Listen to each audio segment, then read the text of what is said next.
My name is John Passfield, and the title of this reading will be L.M. Montgomery, Video 21, Anthems Part 3. So here is my novel, L.M. Montgomery, I Gave You Life, novel by John Passfield. So it's a photograph of the historical author L.M. Montgomery about the year 1938. In 1938, with another world war looming and her own personal problems threatening to overwhelm her, acclaimed Canadian author L.M. Montgomery begins to write what she has decided will be her final Anne novel, the final novel with Anne as a character. As she works on the new book, she recalls the days when Anne of Green Gables became a worldwide literary phenomenon and the dilemma that she faced at that time, whether to write a series of novels in which Anne would perpetually remain the child the world had come to know and love, or to allow Anne to grow to adulthood with all the ongoing torments of the one who had given her life, L.M. Montgomery. Would you want your child to lead the life that you have led? That was her question at the time. Okay, so we're dealing with three novels then. In my novel, L.M. Montgomery is a character. In 1938, she sits down to write a novel. That novel will be, by chapter 16 of my novel, complete, and it will be Anne of Ingleside, the last novel which she wrote with Anne as a character.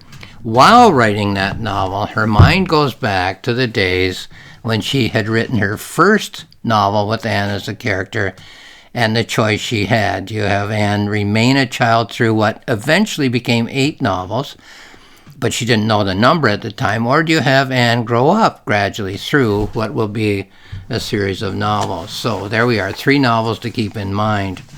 The premise of the poetic novel is not based on the differences among human beings, as are the novels which explore and discuss social issues.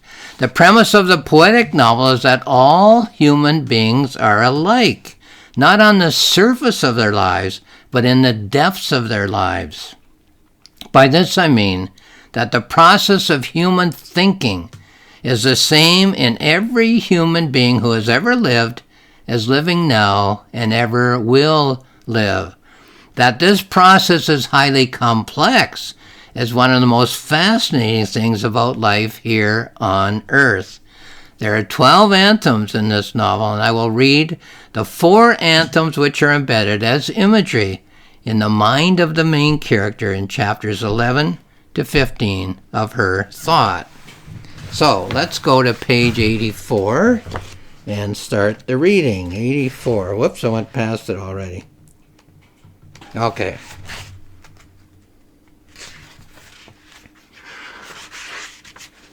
Okay, good. 2 people inherited a house.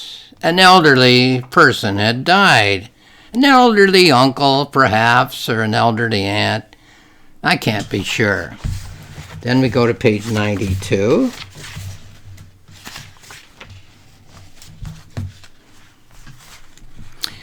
The 2 sat and listened at the reading of the will. They were siblings, perhaps, or perhaps they were distant cousins. I can't be sure. Then we go to 102, 103.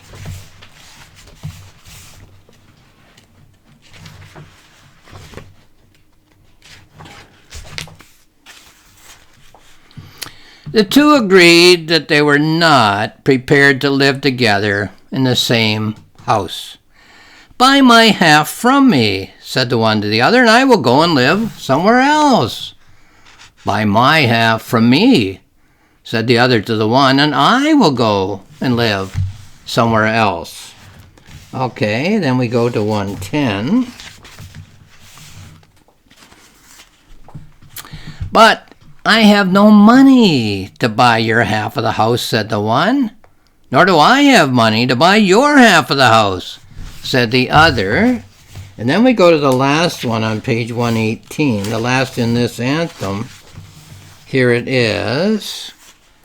Yes, I can cut it down the middle, said the carpenter, and make 2 separate houses of what was once one home. There'll be a gap, the width of a saw blade, between the 2 halves. Now, shall I send... Whoops, I ruined that, didn't I? Shall I send the bill to one address or 2? So, okay, 2 people inherit a house, and so on. There's 2 characters in this novel, Ella Montgomery and Anne herself, Anne Shirley, Anne of Green Gables. So ask yourself what the connection might be. Page 85 is the next one. Oops, I better settle down here and concentrate. 85, okay, 85. The little fisher girl sits with her parents at a stall in the market. 93. The little farmer boy sits at a stall in the market too. 104.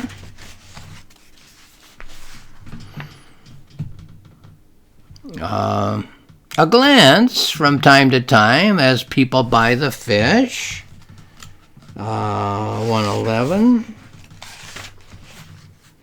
A glance here and there as people buy the produce of the farm. Then 119. Will they ever grow up? Always glance and shy away? Are the clocks at the market all on hold? So a relationship between 2 people that isn't really a relationship. It hasn't moved. Will it change is the question, I guess. Okay. Page 88, another one.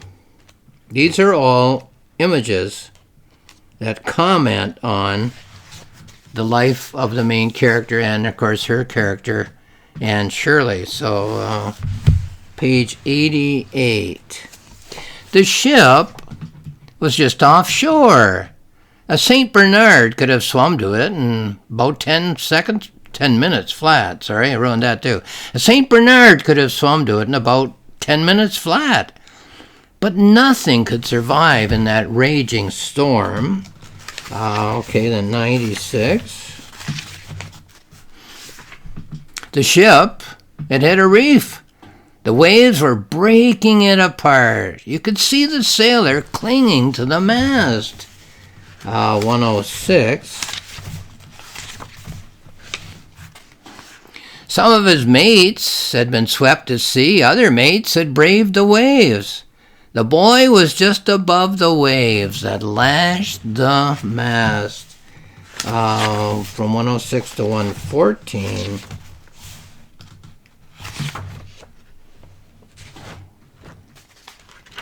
The wind was shrieking in the rigging. Waves were pummeling at the wreck. He was shouting, but we couldn't hear his voice. And then lastly, 122 it is. There were fires on the beach. Darkness hid him from our sight. In the morning, he'd be there or he'd be gone. Well, I'll just leave it at that. And lastly, page 89. Here we are. Everyone has dreams. Have you noticed? 97. Some have 2 or 3. 107. Dreams chase us, and we chase our dreams. 115. Some dreams stay, some dreams leave, some refuse to leave. In 123,